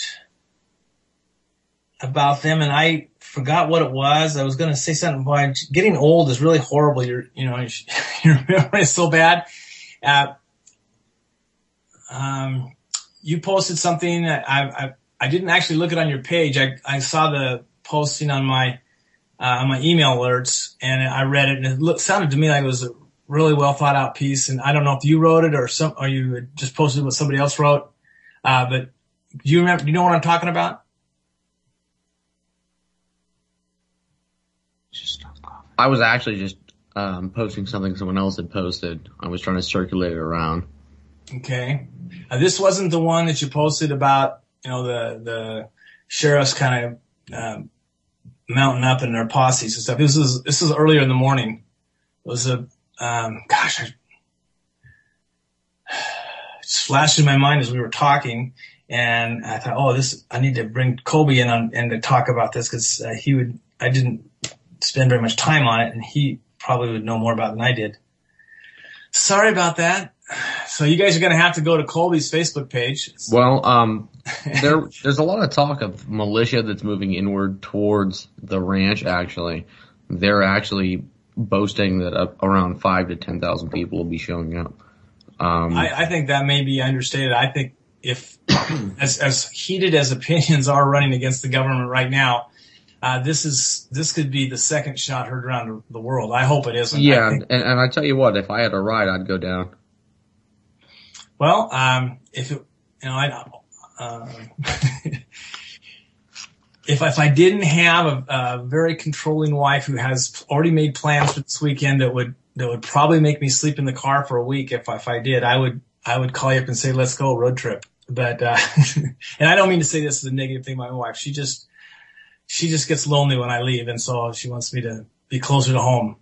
And that would be a long trip. I've been trying to talk David West into going down to do a documentary on it, but he hasn't bid on that one just yet. Okay. Well, we have just a few minutes left in the show, and I had a couple other things to go through. One of them will take way too long, so I'm going to drop that one. Instead, I have kind of an editorial comment that I made. This is, we don't cover sports news here very much, but I thought I would cover that there's a new national champion in NCAA basketball. Millions and millions of people anguished over the past few weeks as their tournament brackets were destroyed by upsets and otherwise unplanned outcomes. And I got to thinking, seriously? I mean, really? Our country is on the brink of total financial collapse, and we have tens of millions of people worrying about their NCAA tournament brackets? We have a serious situation here. So I know if you're listening to this broadcast, you are already engaged in the struggle for freedom. And I don't have any complaints to the people that are, you're out here, you're in the trenches. But there's a lot of your people that you associate with that need to be woken up. And you're not going to be able to wake all of them up. But if everyone out there in our audience would set their goal on one person a week, to get to one person and to just to surround them with the facts and evidence and the things that are truth, and to show them how our government has been taken over by somebody who, and we don't even know who it is that's running this thing anymore. It's certainly Obama's not smart enough to be pulling this stuff off. I know that. And before him, George Bush certainly wasn't smart enough either. Bill Clinton maybe was smart enough, but he was too busy chasing women to do any of this stuff. So, I mean, somebody else has been running this whole country for the last 24 years or 20 years, 23 years, whatever it is. And it's someone else in charge. And nothing good is going to come of this. So you have to start waking people up. And I did this little geometric progression. If you start out and just one person was able to go out and get one person, then there'd be two after the end of that first week. And if both those people went out the next week and did that, there'd be four. And this would go on and on and on and on. In just 7 months' time, you could have convinced 268,535,000 people that the government was our enemy. Now, it's probably unlikely that you'd get to that high a number, because I think there's probably more people that believe in government out there that would be hard to convince than that. But that may not be the truth. That may be the fact that as more and more people join the cause, people will start to say, well, maybe they're right. And you'll start to shake their confidence in the chance of a government solution. I do know that we have more than one listener. And this would be a 7-month project. We have probably enough listeners to chop the first 2 months out of this project. So this could be done in 5 months if you just become active and engaged, and don't let them Delphi you. Don't let them look at you like that look that you're a kook and say, why don't you understand this stuff? Do that to them. Use that technique on them. It says, I can't believe you don't understand this. I can't believe that you're falling for this government bullshit over and over and over again. When are you going to learn the truth? Because we're running out of time. And we really need to do something about it. And so get busy. I know there's a lot of you out there. And I know that if there were as many people out there that cared about the plight of our country and our really gloomy future, it does not look bright in any way I look at all. We have tyranny, we have financial collapse, we have loss of opportunity, we have an aging baby boomer population. They're not going to be able to earn income or support themselves or feed themselves, and that's going to be really, really messy. Chuck, yes. I mean, to be honest, this thing down in Nevada is a catalyst. It could be. I mean, it could be. We've got the left supporting from Anonymous. I mean, that's a huge venue. I mean, we're talking people that have changed the DOJ website. Well, I'm also going to point out Rosa Corey. We posted her I think this is the second time we've posted the same speech. I couldn't find the other one, though. I was looking real quickly, so I might have gone over the top of it. I think Drew posted it before. A speech she made in Shasta County.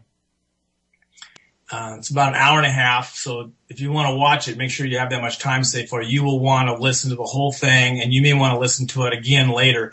It is just terrific. It's full of the information, and it's full of entertainment. She's very funny in some of the parts of it. She talks, and she makes it very easy to understand. It's an awesome video to watch. It's something that you could turn someone else's mind around, because she breaks down everything that's Agenda 21. And I tell you, the people that are behind the destruction of this country are the people that are behind Agenda 21. It's the same people. We don't know who they are, but that's the enemy. And if you that video, if you could share that with your friends and make them sit down with them and watch it.